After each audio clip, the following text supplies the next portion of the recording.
of the 51 member countries fly before the temporary headquarters of the United Nations General Assembly at Flushing Meadow Park, Long Island. Eleanor Roosevelt, United States delegate, is among the more than 400 on hand. Ron Martin and Chief Justice Saint Laurent, permanent head of the delegation. Also attending is Prime Minister Mackenzie King. Senator Austin, Senator Tom Connolly, just back from Paris, Mrs. Roosevelt, and Senator Vandenberg, also just back, make up the American group. President Truman arrives to make the keynote address.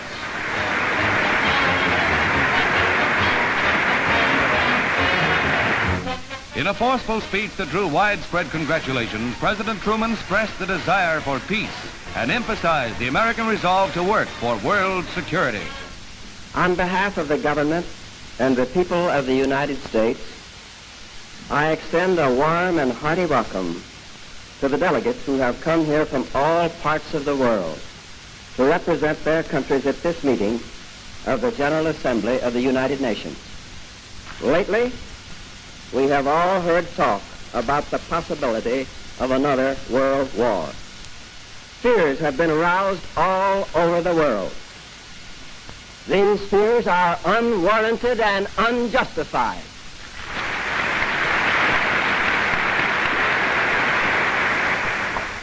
However, rumors of war still find willing listeners in certain places.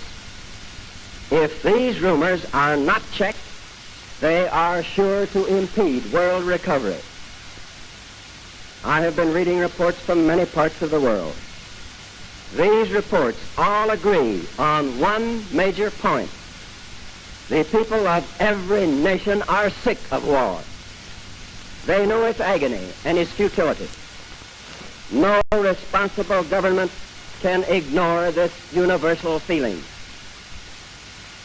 The United States of America has no wish to make war, now or in the future, upon any people anywhere in the world.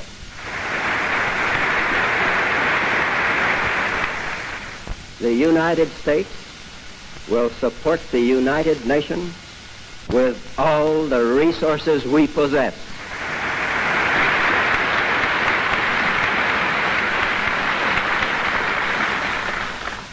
The use of force or the threat of force anywhere in the world to break the peace is of direct concern to the American people.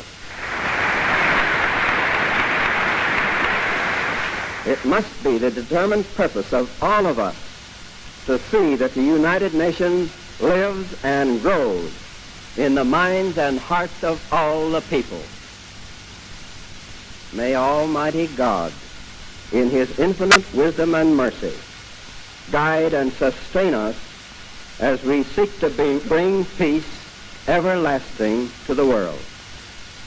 With His help, we shall succeed.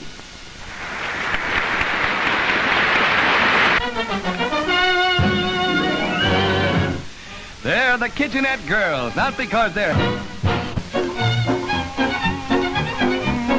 The 9th annual Caribou Fat Stock Show is about to get underway as cattle moves into the pens at Williams Lake, British Columbia. A big crowd sees some of the prized critters of Western Canada as they're led around the ring before the judging.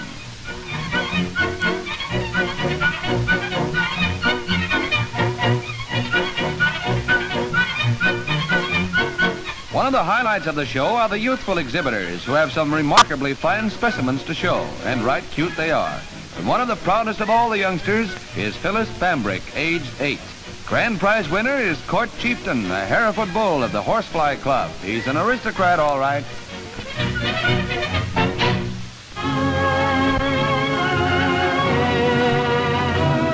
At the Royal Mint in Ottawa, final engraving touches are being put to the Canadian Volunteer Service Medal.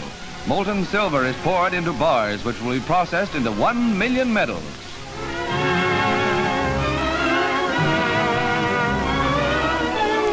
The bars are fed into a rolling machine, which will produce the strips from which the blanks for the medals are stamped.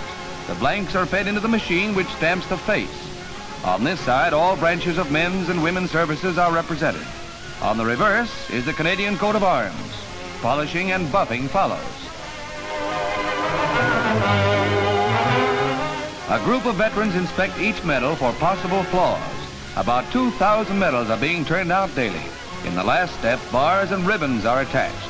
Sometime in 1947, Canada's volunteers will receive the insignia they so richly deserve.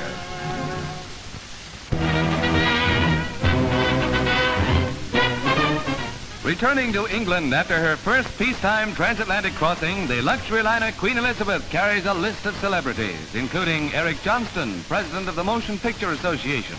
He will survey possibilities for the U.S. film industry abroad. Mr. and Mrs. Pat O'Brien furnish additional Hollywood glamour, and sparkling Dorothy Malone is among the stars. Included in the group of screen figures who will give a command performance for the King and Queen of England are producer Walter Wanger and his wife, Joan Bennett. The purpose of the trip is to raise money for the Motion Picture Relief Fund in England. Reginald Gardner with his wife will also appear, and Major General William Donovan sails for London and Paris.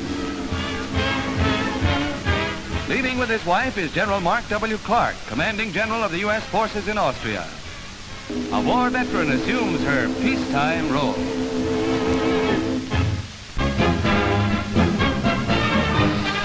The British, it seems, have their parking troubles too. At any rate, an Englishman has figured out this ingenious method for getting that car out of the way. It's all very simple. You do the whole thing by pressing buttons. So far, it's only gotten to the model stage, but it's a nice idea.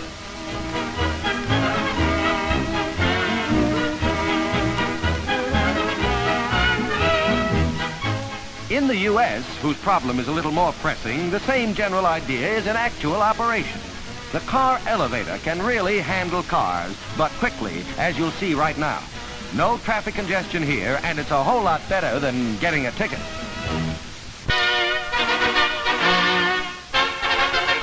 The MacDonald Physics Building at McGill University was the scene of Lord Rutherford's early experiments, which laid some of the foundations for atomic research. Here is a scale model of the magnet and coils of the cyclotron, which is being installed at McGill. Many prominent nuclear scientists are present for the event. Prominent among them is Niels Bohr with Vice Chancellor James. This water tower will provide the cooling system for the cyclotron laboratory.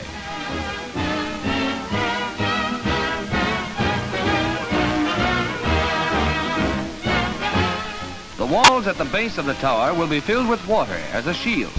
This is the tunnel connecting the radiation room with the cyclotron laboratory, where the high voltage equipment is installed. Deep in the ground, the cyclotron room and its apparatus is inspected by the scientists. In the atomic age, McGill takes its place in the march of research.